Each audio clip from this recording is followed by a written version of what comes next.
In our last tutorial, we looked at morphology, or beat shapes, and how we can use it to sort, check, and reclassify our beats in large groups to save time. Next, we're going to look at event editing. So what does event editing do? Firstly, it helps us to sort through and confirm all the irregularities, arrhythmias and events in our patient's Holter recording. And secondly, it allows us to add these into our final results report, which will help us to diagnose our patient. Remember, we had to check through all events and build our patient report. Well, that's what we're doing with event editing and its cousin, multi-event. So let's get going. When you click on event editing, you'll land on the event summary screen. You can see there are other tabs along the bottom, and these contain helpful graphs, histograms and tachograms to help identify events. But for the moment, we'll concentrate on the event summary tab.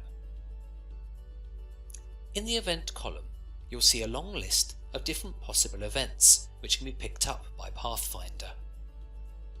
Then there's the total number of these events found in this recording in the next column. And you'll see how many you've printed, confirmed and reviewed.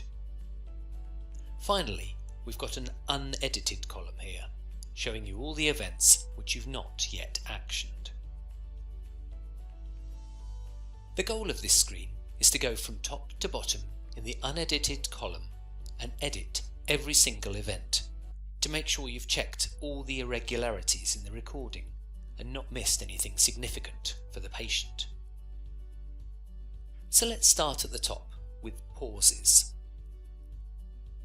During the 24-hour recording, Pathfinder has picked up 2 pauses in heartbeat. If you click on the number 2, you can see the first pause shows above with its 3 ECG leads.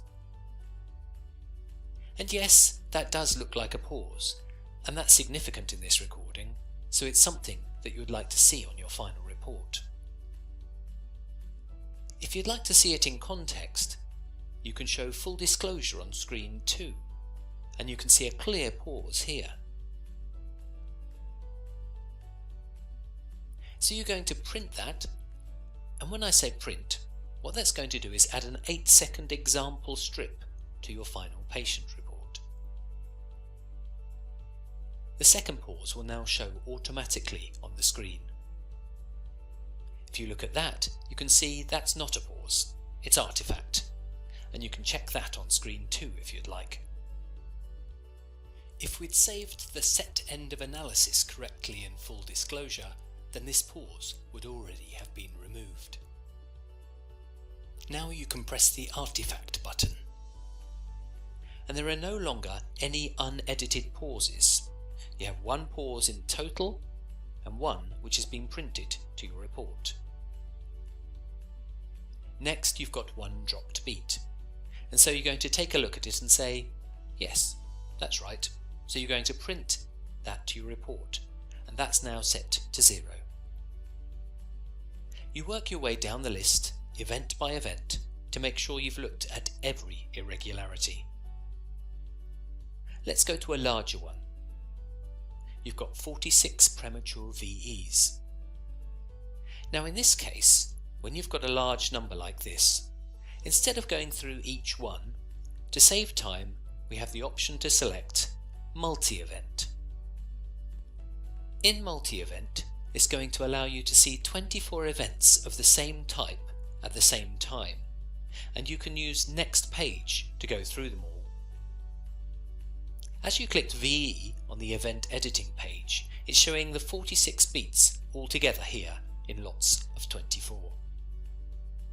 So it's the same principle as event editing, with basically the same buttons, but you can view 24 at a time and use next page to see 24 more to review them all quickly. In this case, we didn't fully clean the recording in full disclosure, so there's some noise mixed in here too. Now another benefit of having a second screen is that you can see an overview of the event summary on screen 2 and have screen 1 as the multi-event screen, showing all the instances of that event. Generally, you're looking for the cleanest, best examples of whatever event you'd like to show on the report. And also, in this case, you're going to try and find beats of different morphologies, so you might want to add this one, which is a unique morphology. So if you print this one and this one, so you've printed 3, and if you look at the second screen, you'll see the 3 in the printed column, and there are 43 which you haven't done anything with yet. Let's ignore the noise for the moment and say, for example, we're happy that all the remaining events are actually premature VEs. So you can right-click and select Confirm Selected Events. When you do this, you're saying that you agree that these are all premature VEs. However, you don't need to put them all in the report. So now you've confirmed them, you have 43 in the confirmed column and 3 in the printed column. And you go down the list, event by event, until you've printed, artifacted, or confirmed every event in the recording, and you have all zeros in the unedited column. You can also see that Pathfinder has helpfully listed the most severe example of an event on the right for you. Once you've completed your whole event list, you can be confident that you've seen all the irregularities in the patient's recording and put the clearest examples of each event into your patient report. In our next tutorial, we'll look at the different sections of the patient report. Bye for now.